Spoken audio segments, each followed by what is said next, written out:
On the quiet morning of the 23rd of August 1940, a short broad tug eased out of Ramsgate Harbour at exactly 0547 hours, and nothing about her appearance suggested she belonged anywhere near a battlefield.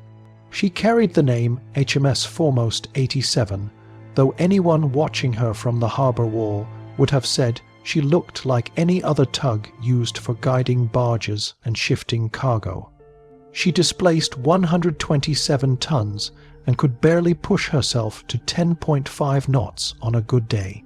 Her hull was streaked with rust and her funnel spat out thick coal smoke that drifted sideways in the faint wind.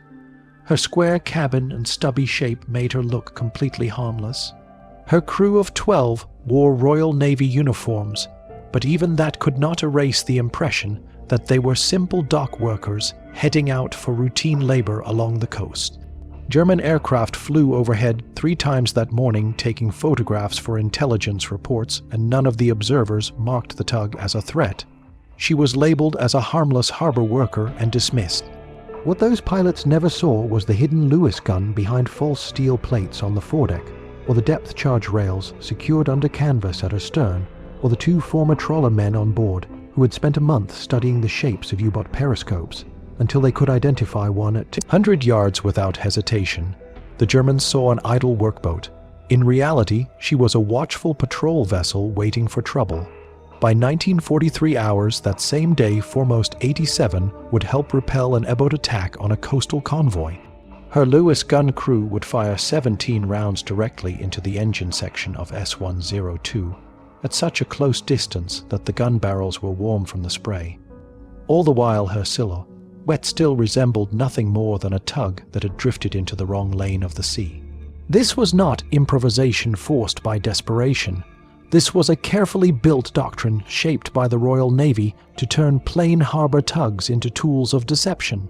Admirals realized that these small vessels were perfect for patrol work because they blended naturally into the background of coastal life, where ships moved slowly and worked constantly.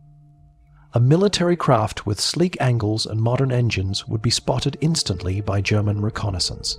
A tug that looked dull and overworked would be ignored. That dismissal was the primary weapon. Standard naval thinking during the early months of 1940 favored fast attack craft and ships bristling with firepower. Destroyers with 30-knot speeds. Corvettes designed for convoy protection. Sleek motor torpedo boats capable of sprinting across the water like greyhounds. When the Admiralty began requisitioning old harbour tugs in June of that year, many officers scoffed at the idea. These tugs were created to haul barges inside sheltered harbours at walking speed. Their coal-fired triple expansion engines had been designed before the Great War. Their crews came from merchant service and had never taken part in naval combat. Meanwhile, the German Navy operated sharp-looking patrol boats known as R-boats, which displaced 175 tons and reached 21 knots while carrying 37mm cannon and multiple machine guns. Compared to them, a tug looked like an ox facing a wolf, yet the Admiralty understood something crucial about what coastal patrols actually required. They were not chasing battleships across open sea. They were not racing enemy craft. Their job was to watch the water close to shore for long hours. They needed vessels that could stay in one grid square for half a day without consuming precious fuel.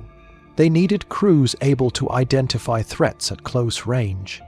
They needed ships that could move among fishing boats and harbor traffic without raising alarms. And above all, they needed vessels the Germans would ignore. A tug displacing between 120 and 180 tons and stretching 75 to 95 feet carried just the right shape. Her shallow draft of 8 to 10 feet allowed her to slip across sandbanks and coastal shallows where submarines sometimes surfaced for observation. Her coal-fired engine could run at 8 to 10 knots for 12 to 14 hours without refueling. She belonged in those waters. Foremost 87 was one of the earliest conversions. When she left Ramsgate that morning, her civilian-looking exterior hid equipment normally fitted to far larger warships. Beneath decks, her radio set crackled quietly. A short-range RT set on the 5-meter band allowed her to contact destroyers or coastal stations. Even more surprising was the radar set installed deep inside the hull. Its aerial had been disguised among her ordinary commercial fixtures, so that anyone looking from a distance would see nothing suspicious. What looked like a clutter of antennas was actually a concealed eye scanning the sea around her. German observers could not identify the deception because they were not searching for clandestine equipment on vessels they considered irrelevant. Foremost 87 and her sister tugs were deliberately kept ordinary.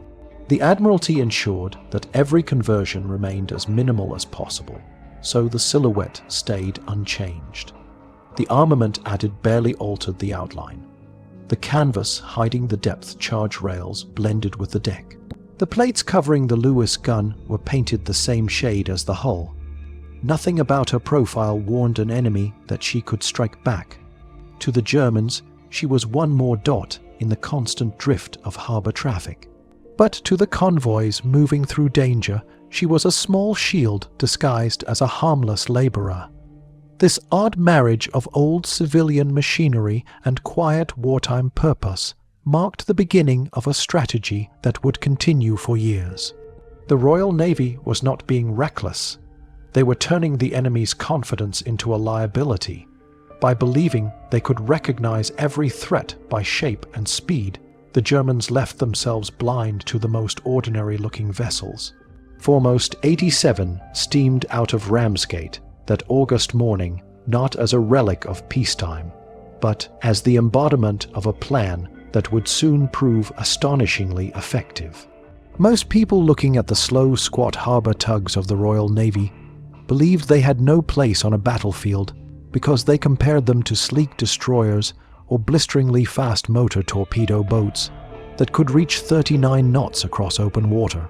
Even the new corvettes being launched at the time could push 16 knots and carried the outlines of true warships. In contrast, the converted tugs could barely maintain 8 to 10 knots even when their engines were running clean. Yet coastal patrol work along the English Channel did not depend on speed or dramatic maneuvers. It depended on patience, endurance, and the ability to sit in one grid square for hour after hour watching the water and noticing anything out of place. A fast vessel was wasted if it had to rush back to port every few hours to refuel. A tug with a coal bunker and a slow, steady engine could remain on station for half a day without strain. When the Admiralty examined the actual needs of Channel defense, they realized that the vessels that already lived in those waters were more suitable for watching them than most of the warships built for distant seas. The Germans kept careful track of British naval traffic. Their intelligence teams created detailed registries of destroyers, corvettes, minesweepers, and MTB, and they updated those lists with each reconnaissance flight. They studied engine signatures, silhouettes, and common patrol routes. But the tugs escaped this tracking system because they appeared in an entirely different category of records.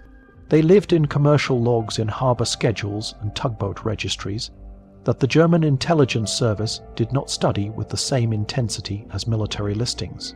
A tug, moving at 8 knots along the stretch between Dover and Ramsgate, looked exactly like what it was supposed to be no matter what it carried. The Germans had no reason to suspect that such a vessel might be part of a naval patrol. Their expectation shaped their entire interpretation. The Admiralty formally launched the conversion program in July 1940 and assigned the title Harbor Defense Patrol Craft. 73 tugs were requisitioned between July 1940 and March 1941. Most came from the Thames Mersey and Clyde services where they had moved barges and cargo for years. When they entered naval service, many retained their old civilian names with HMS added to the front, which further strengthened the illusion. Each vessel also received a Royal Navy pennant number, usually falling between P25 and P97. The work of converting them did not take place in grand naval dockyards because those facilities were already overwhelmed with repairs to destroyers and the construction of essential escort ships. Instead, the tugs went to civilian yards scattered around the country, such as Tough Brothers at Teddington or Richards Iron Works at Lowestoft. These smaller yards were experienced with tug design and could complete a conversion in as little as 14 to 19 days.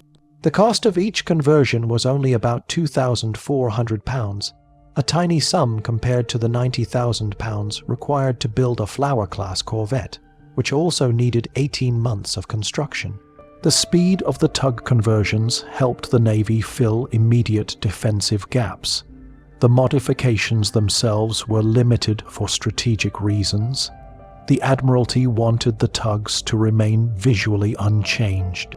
They added only what they needed and hid everything they could. Most tugs received a single Lewis gun or a Hotchkiss mounted on the foredeck behind removable plates painted to match the existing steel. The gun was invisible until the moment it was needed. At the stern, canvas covered the depth charge rails that could be uncovered in seconds. Some tugs received a single 20mm Oerlikon cannon, but its military appearance made it difficult to conceal, so commanders were ordered to keep it covered except during combat. The goal was not to look strong. The goal was to look harmless. The greatest engineering challenge was communication. Harbor tugs had previously relied on whistles, flags, and hand signals. Naval patrol work required radios that could transmit warnings to destroyers or coastal command stations. The Admiralty installed short-range RT sets on the 5-meter band as well as the Type 286M radar. The radar aerial was disguised as a common commercial antenna so that enemy lookouts would not question it. This meant that a vessel that barely looked able to cross a harbor entrance now carried equipment that gave it better awareness than many large warships at the time. The disguise succeeded because German observers filtered what they saw through their expectations. They did not expect radar on a tug. Therefore, they did not see radar even when it was directly in front of them. Life on board these converted tugs was unlike life on any other type of naval vessel. The crew size usually ranged from 10 to 14 men, and the commanding officer was often a Royal Navy Reserve lieutenant with a background in merchant service. This blended civilian familiarity with naval discipline and helped the crews operate their vessels naturally. The engine room was usually staffed by the same men who had worked that tug for years under civilian operators. Their knowledge of every vibration and quirk of the machinery made them indispensable. Gunners were drafted from the Royal Marines or naval ratings, but they spent just as much time learning how to behave like ordinary tug workers as they did practicing with their weapons. Every gesture mattered. If they moved like military men, the disguise was broken. If they moved like board harbor staff, the enemy stayed blind. The training at the conversion yards and at naval establishments such as HMS Vernon focused on hiding preparation beneath routine. Deckhands learned to appear casual while keeping watch. Lookouts learned to observe without appearing alert. The crew practiced revealing weapons within seconds while appearing to perform normal tug tasks only a moment earlier. They drilled until they could shift from harmless to threatening in a heartbeat. The power of the tug did not come from its gun or its engine. It came from the illusion that it was nothing. One of the earliest examples of this doctrine playing out occurred on the 17th of September 1940, when HMS Reward Holding Station in Grid Square Del to 7 spotted a periscope at 340 yards. The grid was only 3 miles from Dover Harbor, and Reward had been drifting in a lazy figure 8 since 0600 hours, looking exactly like any other tug waiting for work. Lieutenant James Harkness commanding had already logged routine traffic including fishing trawlers, a French coal tender, and the Dover-Calais packet steamer that somehow still made crossings despite the danger. The Germans observed all this movement yet dismissed it because it matched the pattern of everyday life. They did not expect danger to emerge from within it. They did not expect a tug to attack a submarine. The Germans did not understand that the tugs had become guardians hiding in plain sight.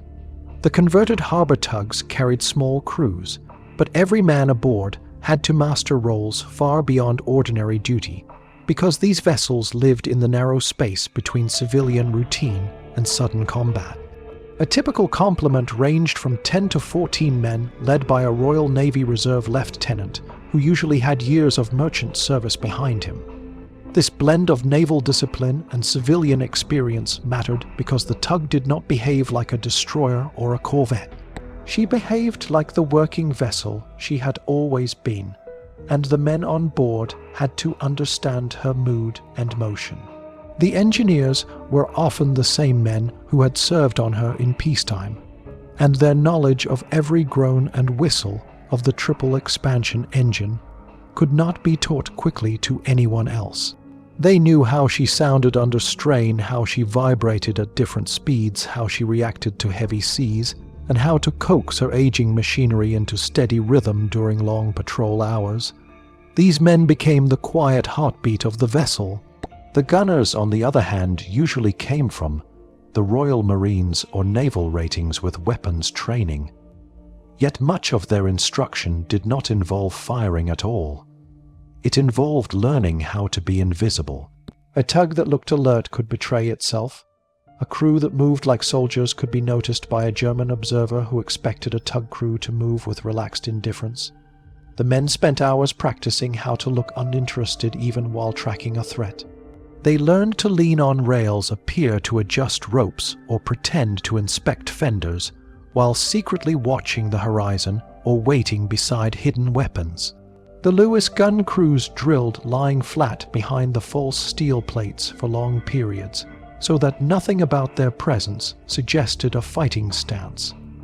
They had to be ready to spring into action without warning, yet appear idle moments before. All of this preparation became deadly real on the 17th of September 1940, when HMS Reward, holding patrol station Delta 7, encountered a U-boat at a distance so close it nearly defied belief. The station sat roughly 3 miles south-southwest of Dover Harbor. Reward had begun her watch at 0600 hours, moving in a slow figure 8 at 7 knots. Her pattern blended perfectly with the commercial traffic that still crossed those waters daily despite the war raging around them. Her commander, Lieutenant James Harkness, had noted the passage of fishing trawlers, a French coal tender, and 4 crossings of the Dover-Calais packet steamer, which somehow remained in operation. Nothing about Reward's movement appeared suspicious. She looked like one more tug waiting for work. At 14:23 hours, the lookout spotted something that changed the tone of the entire day. A thin metal shape broke the surface, barely visible at first. A periscope moving at a slow, deliberate angle. It sat only 340 yards away, an absurdly close distance. A proper naval vessel would have detected a submarine long before through sonar, but the tugs carried no such equipment. Their engines made such loud mechanical noise that many U-boats chose to surface near them, assuming they belonged to civilian traffic and therefore posed no threat at all. German submarine doctrine placed strict emphasis on conserving torpedoes. Commanders were ordered to save their weapons for valuable targets such as warships' troop transports or merchant ships of 5,000 tons or more. A tug of roughly 150 tons was barely worth a glance. This habit of indifference had become so ingrained that the appearance of a harmless tug often lulled German crews into a false sense of security. U-57, commanded by Captain Lieutenant Eric Topp, had tracked Reward for 20 minutes. His log identified the vessel as a civilian tug heading along a predictable route towards Ramsgate. He saw nothing threatening. His torpedo count had fallen to 4, and he wanted to reserve them for more valuable opportunities. He noted no hostile movement, no evasive maneuvers, no signs of military purpose. In his assessment, she belonged to the sea like countless other tugs performing routine tasks. But Lieutenant Harkness aboard Reward had already identified the periscope and made his decision. He did not change course or speed because doing so would break the illusion. Instead, he held steady, pretending not to notice the submarine. Inside the engine room, men tightened their grips on valves and braced themselves. On deck, the hidden gun crew steadied their nerves behind the steel plates. As Reward closed the distance to 180 yards, Harkness gave the order. The helm swung hard over and the tug angled across the projected path of the U-boat. The stern crew ripped away the canvas tarpaulin, hiding the depth charge rails. At 90 yards, the top covering was thrown overboard, and 4 Type D depth charges rolled into the sea. They were set to 50 feet, a shallow depth, because the U-boat had barely submerged, and the water below them measured only 140 feet from surface to seabed. The charges detonated at 14:25 hours. The explosions hammered the water with tremendous force. Inside U-57, the pressure hull cracked along 2 frames, lights flickered, water began flooding. Top had no choice but to surface. As the conning tower rose above the waves' Reward's Lewis gun crew burst from concealment and opened fire. They unleashed 47 rounds in 6 short bursts, aiming directly at the tower. 3 rounds punched through the thin plating, and 1 struck Top himself in the shoulder as he tried to reach the bridge. The U-boat attempted to dive again, but the damage was serious. She fought the sea, taking water through the fractures, until she was forced to surface once more at 15:07 hours. Her crew abandoned ship. Reward held position, watching the men struggle in the water until HMS Versatile, a fully armed destroyer, arrived to collect survivors. Of the 42 men aboard U-5738 survived and were taken prisoner. During interrogation, the Germans repeatedly asked Top why he had surfaced so close to a vessel capable of attacking him. His answer was recorded plainly in the report dated 24th September 1940. He stated that the tug looked exactly like every harbor vessel he had ever seen, and that he had been ordered to ignore such traffic unless it displayed hostile behavior. By the time such behavior became clear, he said they were already under attack. This single encounter was not an isolated victory. It became one of many examples proving that the humble tugboats of the Royal Navy had turned invisibility into a weapon. The illusion worked because the enemy believed it fully. Their assumptions blinded them, their doctrine betrayed them, and the tugs waiting patiently in coastal waters became hunters disguised as workers. The aftermath of the attack on U-57 spread through the Royal Navy far more quietly than the explosions that had shattered the submarine, because the Admiralty understood that silence protected the secret of the converted tugs. What mattered most was that the doctrine had been proven in real combat. A vessel that looked like an ordinary harbor worker had struck, first survived, and delivered a crippling blow to an enemy submarine without receiving any significant damage in return. German intelligence soon began questioning how such a small, harmless-looking craft had managed to ambush one of their submarines in waters they believed to be safe.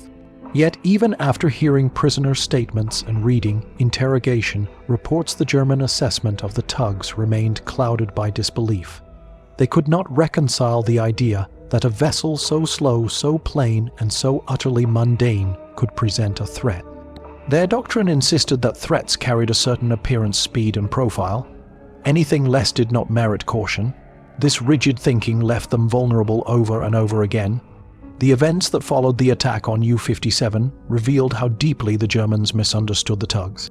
The German Navy recorded in their manuals the silhouettes of destroyers, cruisers, battleships, and motor torpedo boats. They memorized armor thickness, gun placements, and top speeds. They trained their men to identify British warships with precision.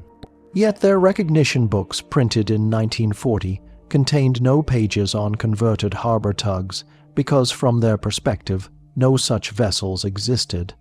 The British had created a ghost category of warship, a category the enemy refused to acknowledge, and the tugs exploited that blind spot repeatedly. From September 1940 to December 1941, the converted tugs took part in 18 confirmed confrontations with German forces. 7 of these were against U-boat, and 11 involved direct encounters with A-boats or our boats. The tugs damaged or helped destroy 4 submarines and contributed to the downfall of 3 fast German craft. More importantly, they provided early warning that prevented at least 23 attempted convoy attacks. Their slow engines, their dull black hulls, and their smoke-belching funnels blended perfectly with the everyday clutter of the channel. German planes photographing harbor approaches saw only what they expected to see. They ignored the tugs because their minds focused on destroyers, minesweepers, and corvettes. The tugs were present in the photographs, yet they disappeared from tactical interpretation because they represented the background, not the threat. Losses among the tugs were surprisingly few. Only 3 were destroyed during these early years. 1 struck a mine. 1 fell victim to an air attack. 1 was torpedoed by an U-boat only after she had already revealed her hidden armament and lost the advantage of deception. Considering the danger of the duty, the loss rate remained astonishingly low. For a program built on vessels that many naval officers once viewed as unfit for combat, the results exceeded every expectation. Meanwhile, German recognition doctrine continued to betray their own crews. Submarine commanders had been ordered in August 1940 to conserve torpedoes for vessels exceeding 2,000 gross tons or vessels clearly acting in military roles. Harbor craft tugboats and small coastal traffic were classified as non-priority unless evidence proved otherwise. This made perfect sense from a resource standpoint, but it opened a fatal loophole. By declaring a category of vessels harmless, the enemy allowed the British to turn that same category into a weapon. The same blindness affected German aerial reconnaissance. Luftwaffe pilots flying over Dover or Folkestone were trained to mark destroyers, corvettes, and motor torpedo boats. They searched for naval silhouettes and military signatures. Every photograph they took contained tugs moving to and from harbor entrances, but these shapes were categorized as civilian clutter. Even when depth charge rails lay hidden under canvas, or when a disguised radar aerial stood quietly on deck, the observers missed them because they were not expecting to find such equipment on tugs. A photograph often reveals the truth, but the mind of the viewer determines what the truth means. The Germans saw the vessels yet did not understand them. Critics inside the Royal Navy at first argued that vessels able to steam at only 8 to 10 knots could never catch U-boats that reached 30 knots or more. They claimed the tugs were too slow, too fragile, and too outdated. But this criticism failed to grasp the nature of coastal patrol. The tugs were not designed to chase. They were designed to be present. They were stationed in fixed grid squares where they waited sometimes for 6 or 8 hours at a stretch watching for periscopes, wakes, or unusual movements. They became fixtures in the channel almost like navigation buoys, except they carried weapons hidden beneath tarpaulins. Enemy craft passing through these zones believed the tugs to be routine harbor workers. That misjudgment allowed the tugs to intercept at extremely close range where speed no longer mattered. Surprise became the decisive factor. The shallow draft of the tugs created yet another unexpected advantage. Many dangerous areas near the coast contained sandbanks or waters too shallow for corvettes or destroyers to enter safely. U-boat frequently used these shallows as safe zones where they believed larger warships could not follow. The tugs, however, could follow. On the 4th of November 1940, HMS Foremost 101 pursued an U-boat designated S-27 into water only 18 feet deep near the Goodwin Sands. The German commander believed he had escaped because no proper warship could safely enter such shallow ground. But Foremost 101 drew only 9 feet of water and continued chasing until she came within 200 yards. At that distance, her concealed Oerlikon opened fire. 12 rounds struck the German craft. Several hit the engine room, and S-27 limped away with wounded crew and a destroyed port engine. A tug that seemed incapable of pursuit had become a hunter because the terrain itself favored her design. Endurance remained the greatest strength of all. Destroyers burning fuel oil could not remain on station for more than 8 or 12 hours without returning to port. Corvettes too consumed fuel at a faster rate than the tugs. But coal was abundant, and the tugs required very little of it to remain active. They could stay in a patrol square for 14 to 16 hours without strain. They did not break formation. They did not leave gaps. They provided an unbroken line of surveillance across Channel waters at a time when Britain desperately needed watchful eyes. Their persistence made them invaluable, and their harmless appearance allowed them to perform this duty without provoking German reaction. The crews serving aboard the tugs lived inside a strange blend of deception and danger. They had to perform the gestures of everyday tug work while remaining prepared to fight at a moment's notice. Their bodies moved with practiced indifference even when their nerves were tight with anticipation. They looked bored while hunting. They acted relaxed while preparing for combat. This unique psychological posture defined the heart of the tug program. To the enemy, they were invisible. To the convoys they guarded, they were vital. Their strength lay not in speed or guns, but in their ability to become unnoticed. And in war, the unnoticed can become the most deadly force of all. As the converted tugs continued their strange silent war in the Channel, their greatest advantage remained the same invisibility born not from any clever disguise, but from the simple fact that the enemy refused to see them as anything but background noise. Luftwaffe reconnaissance flights passed overhead almost daily, photographing harbor approaches, shipping lanes, and coastal defenses. The pilots scanned for destroyers, corvettes, motor, torpedo boats, minesweepers, anything that carried the clean, sharp outline of a warship. Every photograph developed afterward showed the same clutter of barges, fishing boats, ferries, and tugs drifting in and out of port. Analysts traced the paths of military vessels and compared them to expected patrol patterns. Yet the tugs that sometimes carried depth charges under canvas or a hidden oerlikon behind metal plates appeared in these photographs only as routine harbor traffic. The German interpreters did not include them in tactical summaries because their training had taught them that tugs belonged in the category of irrelevant shapes. They were working craft, not fighting craft.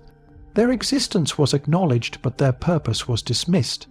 This blindness allowed the Royal Navy to operate a fleet of armed sentinels directly under the enemy's gaze without ever triggering alarm. German critics who finally noticed these vessels argued that a tug capable of only 8 or 10 knots offered no danger to the sleek, fast E-boats that prowled the Channel at night. They insisted that any tug trying to intercept an E-boat would simply be outrun or destroyed. Yet this belief misunderstood the entire doctrine of the harbor defense patrol craft. The tugs were never meant to chase. They were meant to see. They were meant to sit in predetermined grid squares for 6 to 8 hour watches, mimicking the idle wanderings of harbor workers waiting for orders. They drifted almost aimlessly within their assigned squares, sometimes heading toward Dover, then turning away as if a new instruction had arrived, or circling as if awaiting clearance to enter port. This pattern matched the natural movements of civilian tugs and made them indistinguishable to observers. Because they appeared harmless, the enemy ignored them. Because they were ignored, they could position themselves for close-range strikes impossible for larger warships. The Channel waters held a complicated network of shoals, sandbanks, and shallow corridors. Many of these areas were too dangerous for corvettes or destroyers to enter, but U-boat used these shallows as sanctuaries where they surfaced to recharge batteries or observe traffic. The German commanders believed these zones were beyond the reach of Royal Navy patrols. They had not considered the tugs. The shallow draft of these converted civilian vessels, normally between 8 and 10 feet, gave them surprising maneuverability in areas considered unsafe for heavier ships. They followed the U-boat into these waters not with the intention of pursuit, but with the intention of watching and waiting. Their engines produced a familiar noise pattern that German submarine crews recognized as harmless. The tugs became ghosts in the same waters the enemy believed to be safe. One of the clearest demonstrations of this advantage came on the 4th of November 1940, when HMS Foremost 101 engaged the E-boat S-27 near the Goodwin Sands. The water in that area measured only 18 feet deep. No corvette or destroyer could safely follow. The German commander naturally assumed he had escaped when he turned toward the sands. but foremost 101 drew only 9 feet of water and continued closing in. When she reached 200 yards, her concealed Oerlikon roared to life, sending 12 rounds into the German craft. Shrapnel tore into the engine compartment, wounding crew and leaving the port engine crippled. The boat retreated smoking and badly damaged. A vessel that looked incapable of offense had struck a blow precisely because she could enter waters her enemy thought were impassable.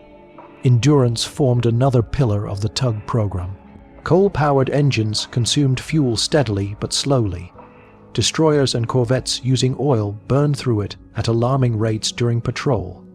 They often had to leave their grid squares after 8 or 12 hours. Each departure created a surveillance gap, a moment when enemy craft could exploit unguarded waters.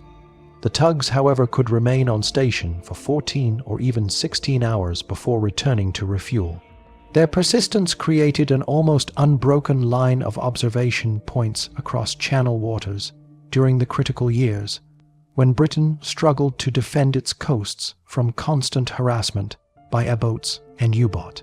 Coal also remained easier to obtain than oil during 1940 and 1941, so the Admiralty could keep these vessels operating without placing further strain on limited fuel supplies.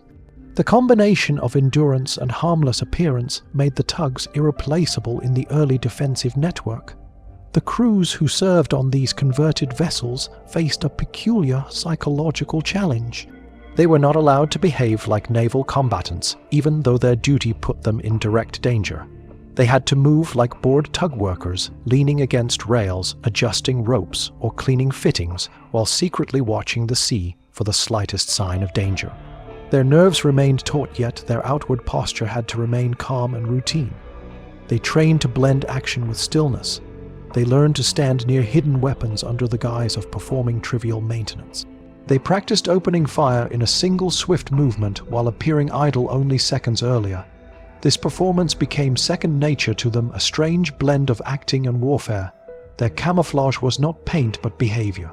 The officers who commanded these tugs understood that their ships were weapons only at the right moment. The rest of the time they had to be invisible. Men who had once spent years hauling barges now found themselves part of a strategy built on deception. They learned recognition skills that allowed them to identify U-boat periscopes at dangerous proximity. They learned to estimate distance and timing for rolling depth charge attacks, even though their vessels lacked the speed to perform classic anti-submarine maneuvers. They learned to hold their fire until the enemy came within a few hundred yards, because at such close distance the surprise was absolute. At 1,000 yards, a target could maneuver or escape. At 200 yards, the trap closed before the enemy even understood what had happened. To critics outside the Admiralty, the idea of using tugs as weapons still seemed absurd. To the men aboard these vessels, the strategy made perfect sense. They had seen the enemy's assumptions up close. They had watched U-boat surface within a stone's throw of their hulls without the slightest hint of caution. They had witnessed boats race carelessly past, believing the tugs irrelevant. They knew the enemy was blind in a way that could be turned into a blade. Every uneventful patrol taught them that invisibility worked. Every sudden engagement confirmed it. Their confidence grew not from firepower, but from the knowledge that the enemy never looked twice at them until it was far too late. By the end of 1940, the converted tugs had proven that the most effective defense of the Channel did not always belong to the fastest or strongest ships. Sometimes it belonged to the ones no one expected to fight. They lived in the blurred space between workboat and warship, and in that shadowed space they found the power to shape the outcome of countless encounters. They showed that in the chaos of war, the simplest shapes could hide the sharpest edges. The more the tug crews settled into their unusual role, the more they understood that their greatest weapon was not the Lewis gun hidden beneath steel plates, or the depth charges resting under canvas, but the quiet performance of normality. They learned to carry themselves with the same casual movements they had used in civilian life, even while their minds worked through angles of attack and escape. Able seaman Thomas Wickham, who served aboard HMS Reward from October 1940 to March 1942, later recalled that their instructors at HMS Vernon told them plainly that their job was to look bored until the instant they were meant to strike. He remembered the strange mix of disbelief and excitement that filled the men when they were trained to act harmless and then spring at a submarine that had wandered too close. The idea felt absurd at first, yet the more they practiced, the more they saw how easily a U-boat would approach when it believed it faced a civilian vessel. Their disguise was not a uniform, it was an attitude. Men on deck were taught to perform casual routines even while preparing for action. They coiled ropes, wiped railings, or pretended to clean the edges of hatch covers while in truth tracking the distant glimmer of a periscope. The Lewis gun team drilled lying flat behind the false plating on the foredeck for long stretches, their bodies pressed against cold steel as they waited for the command to rise and fire. They had to look invisible until the exact second they became lethal. This discipline merged patience with explosiveness. It required nerves that could remain taut without trembling. It created a strange rhythm to life aboard the tugs. Long hours of routine followed by moments of ferocity. Gunnery training for the tug crews differed sharply from the standard naval method.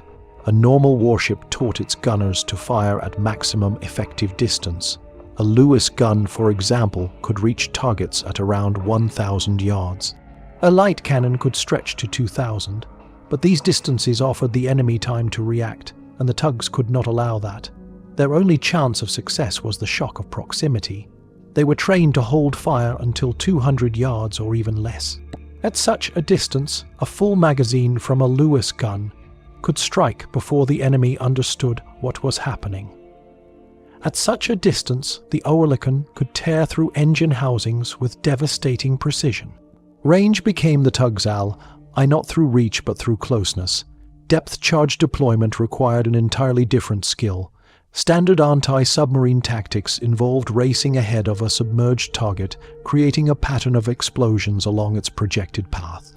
But the tugs lacked the speed for such maneuvers. Instead, they developed rolling attacks. The tug would swing into a parallel course beside the U-boat and release charges off the stern. They practiced estimating the precise moment when the charges would sink to their preset depth and meet the submarine's hull. It demanded careful timing because the explosions occurred dangerously close to the tug itself. HMS Foremost 87, for instance, sustained minor damage in a November 1940 engagement when a charge detonated too close buckling part of her stern plating. But she also inflicted enough damage on U-33 to force the submarine to abort its patrol. The crews understood that their slow speed did not make them weak. It made them depend on precision. German naval intelligence first became aware that some harbor tugs were in fact armed patrol vessels after interrogating survivors of U-57 in January 1941. The revelation did not produce immediate alarm. In fact, the initial German report written by Korvetten Captain Hermann Goertz concluded that claims of organized armed tugs were likely exaggerated, and that any weapons seen were probably makeshift additions by merchant crews. The threat level was labeled minimal. This assessment proved disastrously inaccurate, yet it lingered throughout most of 1941 because the appearance of the tugs continued to trick both air and sea observers. A vessel that looked civilian still read as civilian even after evidence suggested otherwise. The German Navy updated its standing orders in April 1941 with a brief note acknowledging the possibility that some harbor service vessels might be armed. But this footnote did not alter operations. U-boat commanders continued to treat tugs as beneath notice unless they displayed aggression. This assumption allowed the British to continue striking from behind the mask of routine. The power of deception became most dramatically clear on the 12th of July 1941 during a nighttime confrontation near Folkestone. HMS Foremost 101 and HMS Reward encountered two R boats designated R218 and R219 engaged in mine-laying operations. These German craft were fast, heavily armed, and specifically built for coastal combat. By every conventional measure, they should have overwhelmed two slow-moving tugs with ease. But the tugs approached from different angles, their navigation lights glowing with the unthreatening routine of harbor workers. The German commanders saw nothing alarming. They assumed the tugs were passing through on mundane business. They held their fire. They did not alter course. They paid the price. At less than 150 yards, both British tugs revealed their weapons. Foremost 101's Oerlikon spat 17 rounds that tore into R218. Rearward's Lewis gun stitched 23 rounds across her stern. R219 took hits to her steering gear. Both German vessels fled trailing smoke and leaving the mine-laying mission incomplete.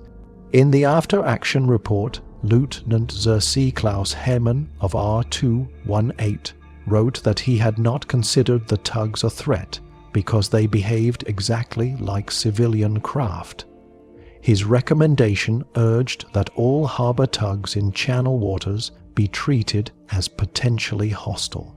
But even this testimony failed to shift German doctrine significantly. Their focus remained fixed on larger threats.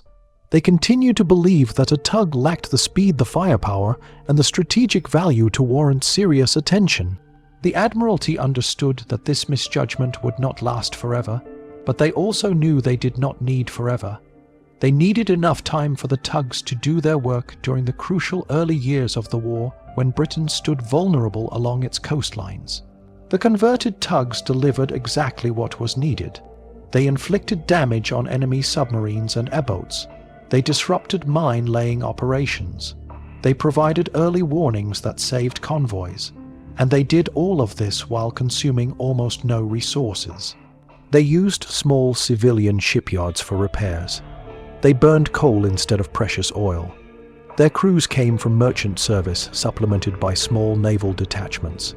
Their cost was measured in thousands, not tens of thousands. The strategy behind the tugs rested on a powerful truth about warfare. Battles are not always won by the strongest machine or the fastest ship. They are often shaped by the side that understands the enemy's expectations and uses them as a weapon. The German Navy believed that threats could be identified by appearance. A warship looked like a warship. A tug looked like a tug. That belief ran deep, and it guided their decisions even in the face of growing evidence to the contrary. The tugs thrived inside that assumption. They turned familiarity into camouflage. They turned insignificance into strength. They became symbols of how subtlety and patience could triumph where brute force could not. By mid-1941, the German Navy should have feared the tugs, but they still did not. And that blindness continued to open doors for the Royal Navy's smallest, most unlikely hunters patrolling the Channel under the silent cover of ordinary purpose. By the time the summer of 1941 arrived, the Germans should have realized that the harmless-looking harbor tugs drifting across the Channel were not what they appeared to be, yet their doctrine continued to blind them, even as the tugs inflicted more damage on their operations. The engagement on the 12th of July, that year, involving HMS Foremost 101 and HMS Reward, should have shattered every remaining illusion. Two German R-boats designated R218 and R219 had been deployed for a mine-laying mission near Folkestone under the protection of night and speed. They were fast, rugged, and designed specifically for combat in coastal waters. Their commanders believed themselves secure from interference by slow civilian vessels, and when they saw the tugs approaching from different angles, their suspicions never stirred. The tugs displayed navigation lights, carried the slack postures of workboats, and moved at the unhurried pace typical of civilian harbor craft. The Germans assessed them instantly as routine vessels not worth attention. In that brief window of misjudgment, the entire confrontation was decided. Both British tugs fired almost simultaneously when they closed to under 150 yards. Foremost 101's Oerlikon hammered R218 with 17 rounds. Reward's Lewis gun targeted R219's steering gear with 23 rounds. Smoke poured from the German hulls. Crew scrambled below deck to manage damage. The mine-laying operation was aborted. Both our boats retreated, leaving a trail of confusion behind them. In his after-action report, Lieutenant Xerxes Klaus Hermann, commander of R218, explained that he and his crew had not considered the approaching tugs a threat because their silhouettes and behavior matched civilian patterns exactly. His recommendation urging German forces to treat all harbor tugs in channel waters as potentially hostile was noted, yet it produced little change. The German Navy remained stretched across the Atlantic, the Baltic and the Mediterranean, and their focus remained devoted to battles they considered strategically significant. The idea that tugs could challenge their operations still felt absurd. Even with clear evidence placed before them, they could not abandon the belief that appearances dictated threat level. This stubborn adherence to doctrine represented exactly what the British Admiralty had counted on. The tugs did not succeed because they were powerful. They succeeded because they were underestimated.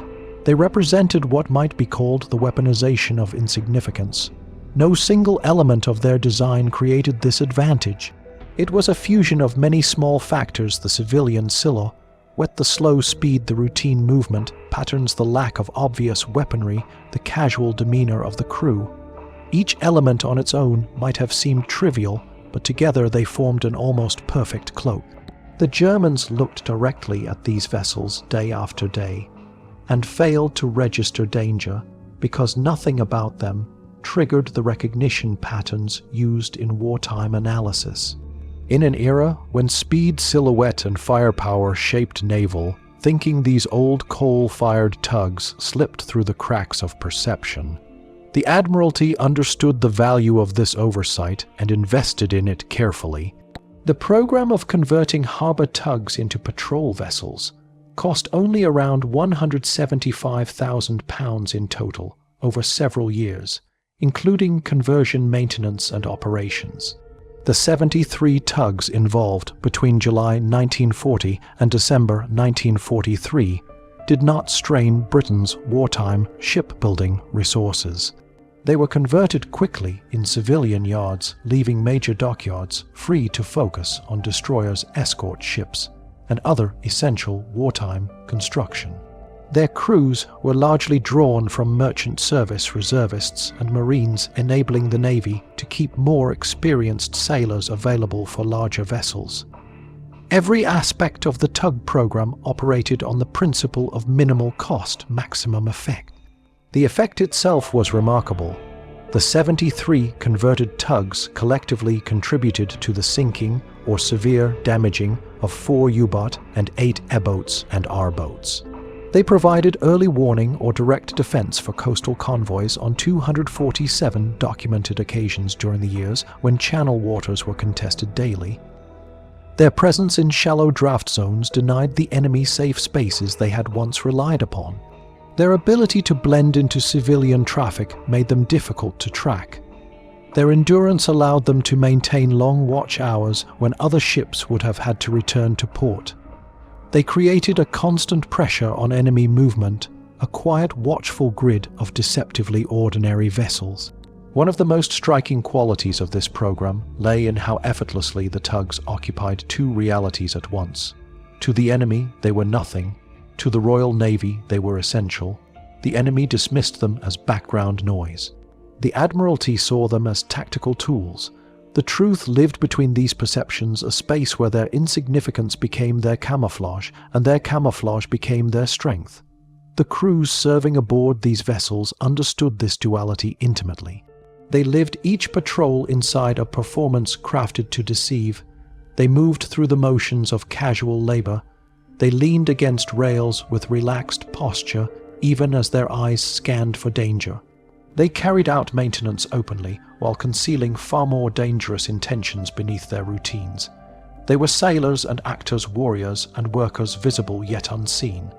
This peculiar role demanded a special kind of courage. The tug crews lacked the armor of destroyers and the speed of MTB. They lacked sonar and heavy guns. Yet they moved deliberately into waters known to contain U-boat and E-boats, trusting that their unthreatening appearance would buy them enough time to strike. Their safety depended on the enemy's assumption. Their survival hinged on the enemy's oversight. This created a tension unlike that felt aboard other warships. They did not confront danger by presenting strength. They confronted it by presenting weakness until the moment came to reveal the truth. Despite repeated engagements and mounting evidence, the German Navy still placed the Tugs low on their threat scale through 1941. Larger strategic commitments demanded attention. New fronts were opening, new demands were pulling resources in many directions, and the idea that harbor tugs required dedicated tactical responses remained unthinkable. The British capitalized on this blindness with unwavering consistency. Every day, a tug steamed out to its patrol station looking exactly like it had always looked.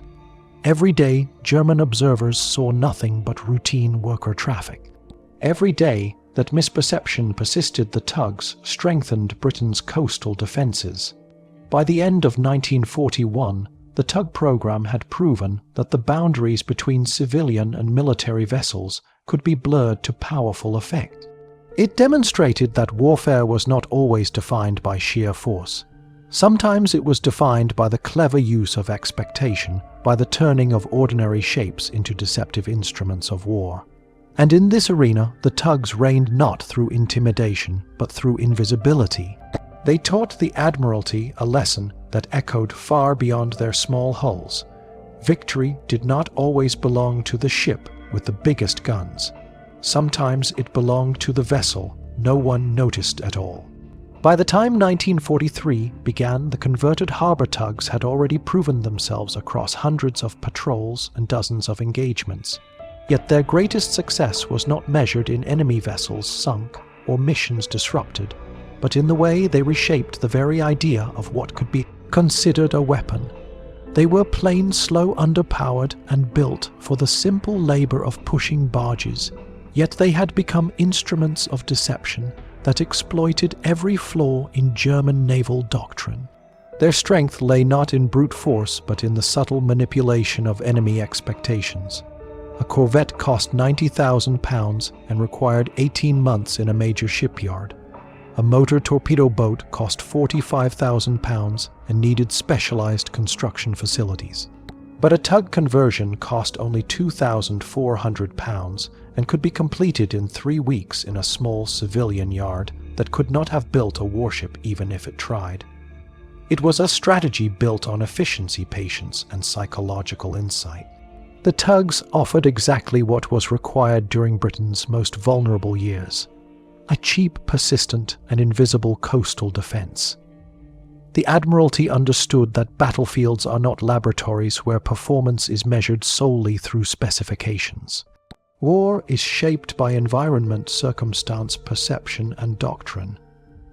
In the confined waters of the English Channel, where shoals, sandbanks, and civilian traffic blurred the lines between war and routine, the tugs thrived precisely because they did not look like threats. They belonged in those waters. Their movements matched the natural ebb and flow of harbor life.